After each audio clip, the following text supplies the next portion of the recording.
Good morning mga kadiskarte, another car, another client tayo. Pupunta tayo ng Valenzuela City para mag-install ng ating Android head unit. Kaya samahan nyo ko, tara let's go. Kahit maulan, babiyahe tayo kasi inaantay tayo ng ating kliyente doon.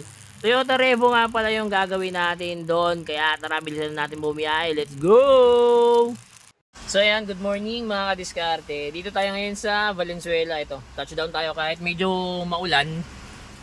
Grind pa rin tayo. Ito, gagawin natin Toyota Revo. Ang gusto ni Bossing dito, yung sakto lang din katulad nito, 7 inches. Ganyan lang din lalagay natin. Then, magkakabit tayo mamaya ng speakers. So ito yung kakabit natin. Speakers, saka ito, yung headrest. Okay, tara, umpisahan na natin. Yan, nakapag-wiring na tayo. Okay na rin yung head unit na yan. Isasalpak na natin, tapos ayusin natin mamaya yung spaghetti works na yan para mas malinis. Tapos ito, papalitan natin ng speakers. Yan, kita nyo naman, wasak na. Tapos yung headrest, ayan, naikabit na rin natin. Ayan. Working na rin to, mamaya check natin.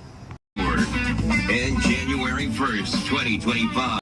So ayan, tapos na tayo mag-install. 7 inches Android sa Toyota Revo. Then naikabit na rin natin yung 4 na speakers na sa loob na. Tapos nag-avail din sa atin si Bossing nito, yung front dashcam natin. Ito siya pag i-replay nyo siya. Ayan.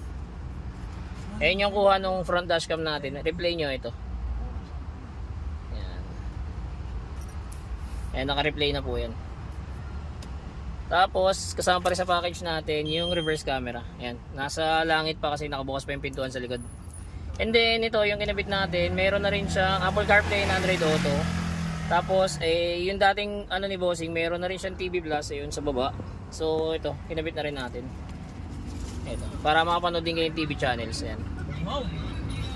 Tapos, ito pa. Nagkabit din tayo ng headrest.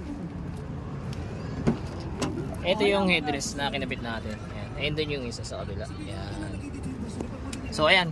Satisfied daw si Bossing kasi okay na daw yung Revo niya. Ayan. Sa mga gusto po mag-avail, drop message lang. Don't forget to like and follow na rin. Salamat, ingat, ride safe sa lahat.